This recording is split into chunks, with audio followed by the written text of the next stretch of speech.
여러분들은 혹시 제2성전 유대교라는 말을 알고 계실까요? 제2성전 유대교. 아무래도 낯선 표현일 것입니다. 예수님 시기의 유대교를 제2성전 유대교라고 부릅니다. 제2성전이니까 두 번째 성전이라는 것이지요. 첫 번째 성전은 당연히 솔로몬이 지었던 성전입니다. 그런데 이 성전은 바벨론의 공격으로 완전히 무너지게 되었지요. 이후에는 바벨론 포로 시기가 시작되었습니다. 70년이 지나 바벨론이 바사에 의해 멸망하게 된 이후에 이스라엘 백성은 다시 약속의 땅으로 돌아올 수 있었습니다. 스룹바벨과 예수와 학개와 스가랴 이런 사람들이 힘을 모아서 성전을 다시 지었지요. 이렇게 다시 지어진 성전이 제2성전입니다. 그래서 이 시기부터의 유대교를 제2성전 유대교다라고 이야기하는 것이지요. 처음에 이스라엘 백성들은요, 온갖 기대로 충만했습니다. 어떤 기대들로 충만했냐면 이제 성전이 다시 지어졌으니 선지자들이 예언했던 것처럼 하나님께서 이 성전에 다시 임하실 것이다 하는 기대로 충만했습니다. 하나님께서 오셔서 큰 역사를 보여주시겠지, 큰 일을 행해 주시겠지, 이런 기대로 충만했다는 것이지요. 그런데 이스라엘의 역사를 살펴보면 실상은 어땠을까요?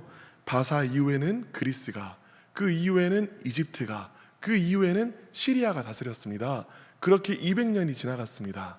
잠깐 유대 민족들이 왕국을 건설할 때도 있었지만 곧 무너지고 이후에는 로마가 또 다스리게 되었지요. 그러니까 하나님께서 오신다는 예언은 너무나 분명했는데 하나님께서 왕으로 오시기만 하면 온갖 이방 민족들을 벌하시고 하나님의 통치를 실현하실 것 같은데 실상 그렇게 되지 않은 채로 수백 년이 지났다라는 것입니다. 이렇게 제2성전 유대교는 예수님께서 계시던 당시의 유대교는 아직 하나님께서 오지 않으셨다는 절망감과 또 하나님께서 곧 오실 것이라는 기대감이 함께 버무려져 있었습니다. 그래서 제2성전 유대교를 관통하는 단어가 바로 기다림입니다. 그냥 기다림이 아니지요. 절망 속의 기다림입니다.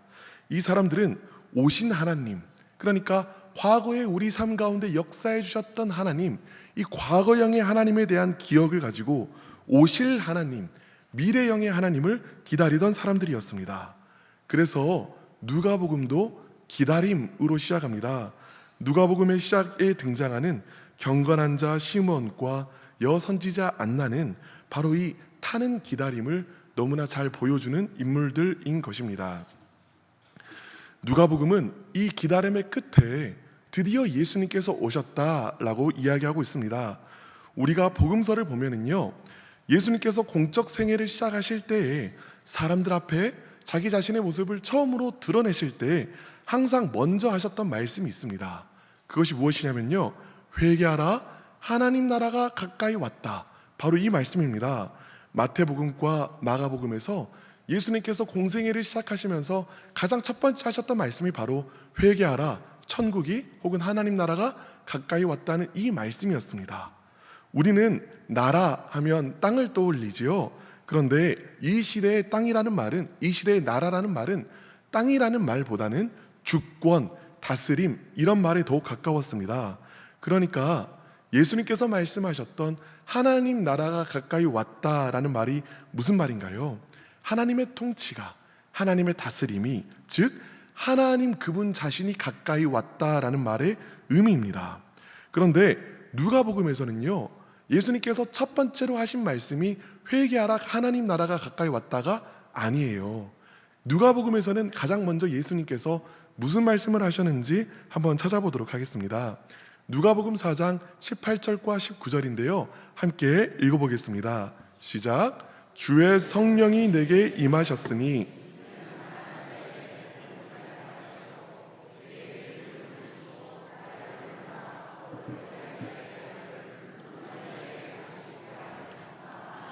눌린 자를 자유롭게 하고 주의 은혜의 해를 전파하게 하려 하심이라 하였더라. 아멘. 하나님의 영이 누구에게 임하셨습니까? 주 여호와의 영이 내게 임하셨으니, 그러니까 예수님에게 하나님의 영이 임하신 것입니다. 그래서 예수님께서는 하나님이 행하실 모든 일을 다 행하십니다. 그러니까 이게 무슨 말일까요? 하나님께서 예수님을 통하여 이 땅 가운데 이미 오셨다라는 것입니다. 하나님께서 앞으로 오실 것이다, 임박하게 오실 것이다 라고 말하는 것이 아니라 예수님을 통해 하나님께서 이 땅 가운데 오셨다라는 것이지요. 이것이 누가복음의 특징입니다. 누가복음에서 강조하는 것은요, 하나님 나라의 현재성입니다. 오신 하나님, 과거형의 하나님도 아니고요, 오실 하나님, 미래형의 하나님도 아니고 오시는 하나님, 현재형의 하나님을 누가복음은 목놓아 외치는 것이지요. 여기에서 끝나지 않습니다. 누가복음을 읽어보면요, 이 오시는 하나님, 하나님의 현재성이 끊임없이 강조되는 것을 볼 수 있습니다. 그중 하나가 우리가 함께 읽었던 오늘의 본문입니다. 함께 읽어보겠습니다. 시작. 그러나 내가 만일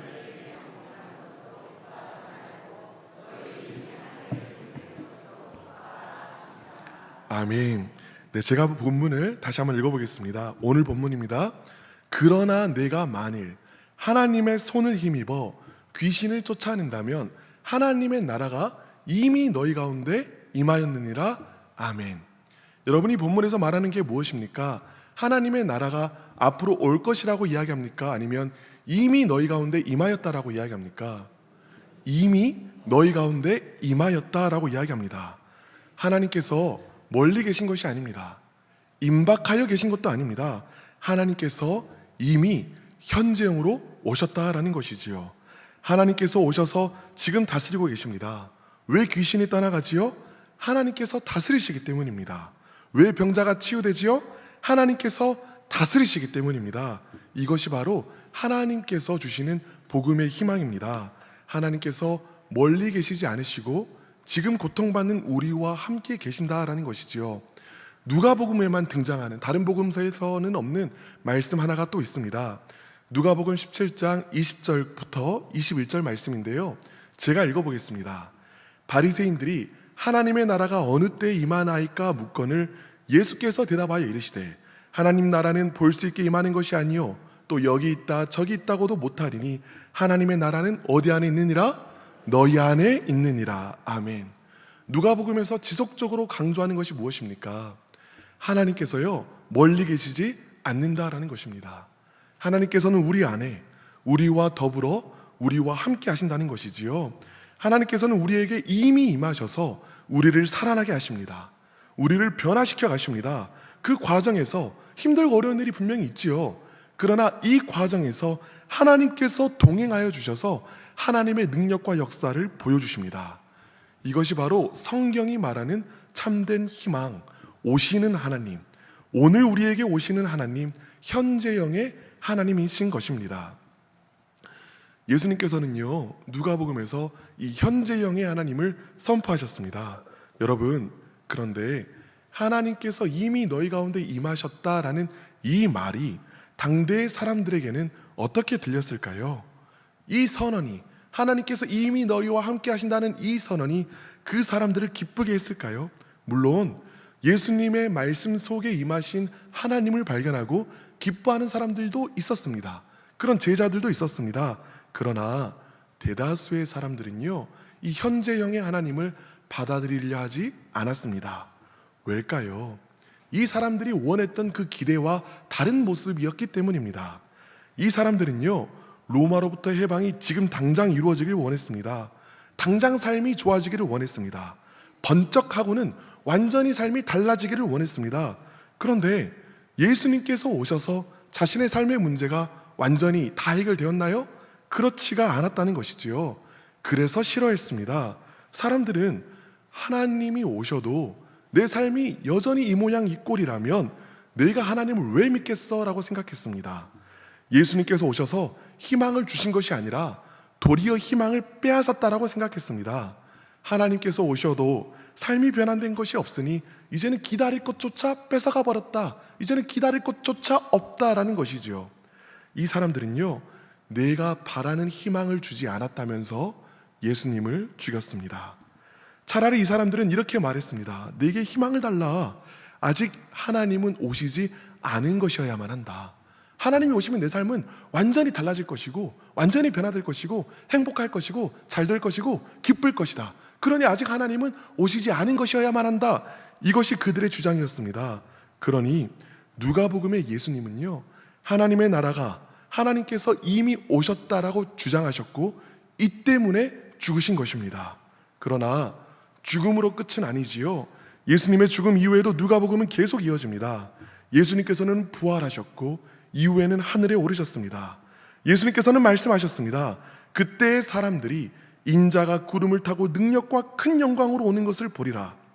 오실 하나님에 대한 기대로 시작한 누가복음은요, 이제 예수님의 말씀에 근거하여 다시 오실 예수님을 기대하면서 끝이 나게 되는 것이지요. 여러분, 오늘은 대림절 첫날입니다. 대림절은 어떤 날이지요? 예수님께서 오셨던 것을 기념하며 성탄절을 기다리는 절기입니다. 이처럼 예수님께서 이미 오신 이후의 시대를 살고 있는 우리들에게 대림절은 한편으론 이미 오신 예수님, 과거형의 예수님을 기념하는 날입니다. 그런데 그것으로 끝이 아닙니다. 오셨던 예수님께서는 우리가 방금 읽은 누가복음 말씀처럼 다시 오실 것이라고 말씀하셨습니다. 그러니 대림절은요, 한편에서는 오신 예수님을 기다리는 날이고 또 다른 한편에서는 오실 예수님을 기다리는 날이기도 합니다. 방금 예수님을요, 두 가지 다른 방식으로 불렀습니다. 오신 예수님, 이것은 과거형입니다. 오실 예수님, 이것은 미래형입니다. 그러니까 대림절은 오신 예수님을 기념하고 오실 예수님을 기다리는 날이지요. 그렇다면 과거와 미래 사이에서 현재는 버려져 있을까요? 그렇지가 않다는 것입니다. 예수님께서 전하셨던 하나님의 나라가 어떤 나라인가요? 현재형의 나라입니다. 하나님은요, 과거형의 하나님으로 계실 수가 없습니다. 하나님은 늘 시간을 뚫고 우리에게 돌입하시는 하나님이십니다. 현재형의 하나님이시다라는 말입니다. 그러니 우리는 믿어야 합니다. 무엇을 믿어야 할까요? 오시는 예수님을 믿어야 합니다. 현재형의 예수님을 믿어야 한다는 것입니다. 아니 목사님, 방금 목사님께서 뭐라고 했습니까? 예수님께서는 이미 승천하셨고 앞으로 나중에 오신다고 하지 않았습니까? 우리가 어떻게 지금 오시는 예수님을 경험할 수 있습니까? 그런데요, 누가복음은 예수님께서 승천하시기 직전에 하셨던 이런 말씀을 전하고 있습니다. 볼지어다 내가 내 아버지께서 약속하신 것을 너희에게 보내리니 너희는 위로부터 능력을 입혀질 때까지 이 성에 머물라 하시니라. 아멘. 예수님께서는 약속하신 거예요. 오신 예수님과 오실 예수님 이 사이에 오시는 하나님으로 성령을 보내주시겠다라는 것입니다. 여러분, 우리는요, 예수의 영으로 우리 가운데 현재 영으로 임하신 성령님을 날마다 만나고 경험하면서 살아갈 수 있는 사람들입니다. 이것이 우리가 대림절을 살아내야 하는 방식입니다. 아직 예수님이 오지 않으셨기 때문에 먼 미래를 그저 막연하게 기다리면서 힘들고 괴롭게 미래만을 바라보면서 살아가는 것이 올바른 태도가 아닙니다. 오히려 우리는요, 이 땅 가운데 오시는 예수님, 우리와 함께 하시는 예수님을 날마다 경험하며 살아야 합니다. 오시는 예수님을 날마다 만나는 사람만이, 현재형의 예수님을 지금 이 순간 날마다 만나는 사람만이 오실 예수님 또한 만나게 될 줄 믿습니다. 그렇다면 우리가 물어야 할 것은 이것이지요. 우리의 궁극적 질문은 이제 이것이 되어야 합니다. 그렇다면 목사님, 어떻게 우리가 오시는 예수님을, 오시는 하나님을, 오시는 성령님을, 현재형의 하나님을 경험할 수 있단 말입니까? 어떻게 해야 오시는 하나님과 동행하는 삶을 살 수 있습니까? 이제 여기에 대한 답변을 누가복음에서 살펴보도록 하겠습니다. 마태복음에 이런 말씀이 있어요. 마태복음 7장 11절입니다. 너희가 악한 자라도 좋은 것으로 자식에게 줄 알거든 하물며 하늘에 계신 너희 아버지께서 구하는 자에게 무엇으로? 좋은 것으로 주지 않겠느냐. 이 말씀이 누가복음에는 어떻게 바뀌는지 한번 살펴보도록 하겠습니다. 누가복음 11장 13절인데요. 너희가 악할지라도 좋은 것을 자식에게 줄 알거든 하물며 너희 하늘아버지께서 구하는 자에게 무엇을요? 성령을 주시지 않겠느냐. 여러분, 무엇이 차이점입니까? 마태복음에는요, 우리가 열심히 기도하면 하나님께서 좋은 것을 주신다라고 이야기했는데, 누가복음에는 그 좋은 것이 무엇이냐면, 하나님이 정말 우리에게 주길 원하시는 그 좋은 것이 무엇이냐면 성령님, 현재형의 하나님, 오시는 하나님, 이것이 하나님께서 우리에게 주길 원하는 것이다 라고 말하고 있는 것입니다. 여러분, 이 말이 무슨 말입니까? 우리가 기도한다면 하나님께서는 선한 분이시기에 반드시 우리에게 성령을 부어주신다는 말입니다. 우리가 기도한다면 성령께서 반드시 우리 가운데 역사하시고 일하시고 행하신다라는 것입니다. 그러므로 현재형의 하나님은 어떤 하나님입니까? 우리가 기도 중에 만나는 하나님입니다. 사실 누가복음은요, 다른 어떤 복음서보다도 기도를 강조하고 있습니다. 왜이죠? 하나님이시자 동시에 인간이셨던 예수님께서 이 땅 가운데 살아가면서 오시는 하나님을 경험하는 방법이 바로 기도였기 때문입니다. 예수님께서도요, 오시는 하나님, 현재형으로 자신의 삶 가운데 돌입해 오시는 하나님을 경험하기 위하여 기도하셨기 때문입니다. 예를 들어 보겠습니다. 오직 누가복음에서만요, 예수님께서 세례받고 기도하실 때에 하늘이 열렸다라고 묘사됩니다. 오직 누가복음에서만 예수님께서 제자들을 산별하시기 전에 밤새도록 기도하고 있다라고 말합니다. 오직 누가복음에서만 예수님께서 기도하신 이후에 제자들에게 너희는 나를 누구라 하느냐라고 물어봅니다. 오직 누가복음에서만 예수님께서 기도하실 때 변화산에서 변모가 이루어졌다라고 이야기해 줍니다. 또한 오직 누가복음에서만 겟세마네에서 예수님께서 기도하실 때 땀방울이 핏방울이 되도록 기도하셨다라고 이야기합니다. 이 모든 것이 이야기해 준 것이 무엇이죠? 누가복음이 강조하는 현재형의 하나님, 오시는 하나님, 우리 삶 가운데 개입하시는 하나님은 기도 중에 역사하시는 하나님이시라는 것입니다. 성자 하나님이신 예수님께서도 이 땅으로 인간으로 이 땅을 지내시는 동안 오시는 하나님의 능력으로 살기 위하여 기도하셨습니다. 그렇다면 여러분, 하물며 우리에게는 얼마나 더욱더 기도가 필요합니까? 오시는 하나님의 능력으로 살아가기 위하여 우리는 기도해야 합니다. 이 대림절 기간 동안 오시는 하나님을 기도를 통해 경험하는 우리 모두 되기를 우리 주 예수 그리스도 이름으로 축원합니다. 오시는 하나님을 경험하는 방법이 첫 번째는 기도라고 했지요. 오시는 하나님을 경험하는 방법이 누가복음에서 말하는 방법이 하나가 더 있습니다. 누가복음에만 나오는 또 다른 이야기를 여러분들에게 들려드리겠습니다. 예수님께서 십자가에 못 박혀 돌아가시고 부활하신 이후의 이야기입니다. 제자들 둘이 예루살렘에서 엠마오라는 마을로 가고 있습니다. 그때 예수님께서 가까이 오셔서 그들에게 지금 무슨 이야기를 나누고 있는지 물어보세요. 이 제자들은 자신에게 말을 거시는 분이 예수님인지 깨닫지 못합니다. 그러면서 예수님께서 십자가에 못 박히신 것과 그것으로 인하여 자신의 마음이 너무나 괴로운 이야기들을 예수님에게 들려주지요. 그때 예수님께서 말씀하십니다. 이르시되 미련하고 선지자들의 말한 모든 것을 마음에 더디 믿는 자들이여, 그리스도가 이런 고난을 받고 자기의 영광에 들어가야 할 것이 아니냐 하시고 이에 모세와 모든 선지자의 글로 시작하여 모든 성경에 쓴 바 자신에 관한 것을 자세히 설명하시느니라. 아멘. 예수님께서 지금 하신 것이 무엇이죠? 모세와 모든 선지자의 글로 시작하여, 그러니까 성경을 붙들고 예수님이 누구신지를 말씀해 주신 것입니다. 우리는 이것을 두 글자로 이렇게 줄여서 이야기합니다. 설교라고요. 그리고 나서 이 예수님의 설교를 들은 이 두 제자들은 마을로 예수님과 동행합니다. 예수님께서 떡을 축사하시고 떼어서 그들에게 나누어 주시는데 그제서야 이 두 제자들이 눈이 밝아져서 예수님이 예수님이신 줄 그제서야 알아보게 됩니다. 그때 제자들은 이렇게 이야기합니다. 그들이 서로 말하되 길에서 우리에게 말씀하시고 우리에게 성경을 풀어주실 때, 설교하실 때 우리 속에서 마음이 뜨겁지 아니하더냐 하고. 아멘. 여러분, 이게 무슨 말인가요?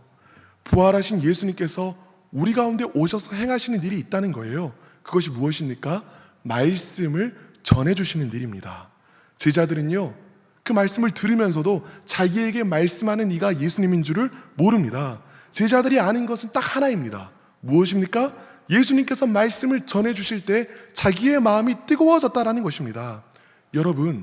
여러분들에게도 분명 이런 경험이 있으실 것입니다. 하나님의 말씀이 들려지고 이 말씀이요, 남을 위한 말씀이 아니라 지금 이 순간 나에게 주시는, 나를 향한 말씀임을 깨닫습니다. 마음이 뜨거워지고요, 절망하고 좌절했던 내가 하나님께서 주시는 말씀의 능력과 말씀의 동력으로 삶을 다시 일으킬 힘을 얻습니다. 여러분, 이때가 어떤 때인가요? 사실은요, 이때는요, 여러분들이 느끼지 못했던 때라도 예수님께서 여러분을 찾아오신 때입니다. 예수님께서 여러분 삶 가운데 찾아오셔서 여러분을 만져주시는 때가 바로 이 말씀을 듣는 과정 가운데 일어나는 것입니다. 오시는 예수님, 현재형의 예수님을 경험하는 때가 바로 이때인 것이지요. 선포되는 말씀을 들을 때 우리는 말씀의 자리에서 오시는 하나님을 경험하게 되는 것입니다. 우리의 소망 되시는 하나님께서 이미 우리와 함께 계셔서 하나님의 일을 행하고 계신 것을 선포되는 말씀 가운데 경험하는 것입니다. 그리고 우리는 그 말씀을 들은 이후에는 하나님께서 말씀을 통해 공급해 주시는 힘과 능력으로 우리의 삶을 살아가게 되는 것이지요. 이것이 바로 우리가 오시는 하나님을 경험하는 두 가지 방법입니다. 기도와 말씀. 이제 말씀을 정리하도록 하겠습니다. 오늘 대림절의 첫날입니다. 우리는 어쩌면 너무나 많은 기다림에 지친 사람들입니다. 이 문제가 언제나 해결될까? 언제나 하나님께서 우리 삶 가운데 임하여 주실까? 그러나 누가복음이 말해주는 것이 있습니다. 하나님께서 이미 우리와 함께하고 계신다는 것입니다. 오신 하나님, 과거형의 하나님이 아니라 그저 오실 하나님, 미래형의 하나님이 아니라 오시는 하나님, 현재형의 하나님으로 지금 하나님께서 우리와 함께하고 계신다라는 것입니다. 이 하나님을 어떻게 경험한다고요? 누가복음은 무엇이라고 말한다고요? 기도하는 자는 반드시 이 오시는 하나님을 경험합니다. 내 삶 가운데 역사하시고 일하시고 행하시는 하나님을 기도하는 자들은 반드시 경험합니다. 또한 말씀을 듣는 자, 선포되는 말씀을 나를 향한 말씀으로 붙드는 자, 이런 사람들 역시 오시는 하나님을 믿음으로 경험하게 됩니다. 우리는 아직 오지 않으신 하나님을 막연하게 기다리는 사람들이 아닙니다. 오히려 우리는 이미 우리와 함께 하시는 하나님을 날마다 기도와 말씀 가운데 만나면서 오실 하나님을 기다리는 자들입니다. 기도와 말씀으로 이미 임한 하나님을 경험하는 귀한 대림절이 되기를 우리 주 예수 그리스도 이름으로 축원합니다. 기도하겠습니다. 사랑하는 하나님, 감사합니다. 오늘도 오시는 하나님으로 이 자리 가운데 함께하여 주시니 감사를 드립니다. 우리 삶 가운데 우리가 기다리는 것이 너무나 많습니다. 해결돼야 할 많은 문제가 있습니다. 그럴수록 우리는 더욱 간절하게 하나님께서 우리 삶 가운데 와주시기를 간구합니다. 오시는 하나님, 우리 삶 가운데 와주셔서 우리 삶을 고치고 치유하시고 회복시켜 주시옵소서. 오시는 하나님을 경험하는 대림절이 되게 하시고 말씀과 함께 누가복음 묵상을 통하여 오시는 하나님을 만나게 하여 주시옵소서. 이 모든 말씀 예수님의 이름으로 기도드립니다. 아멘.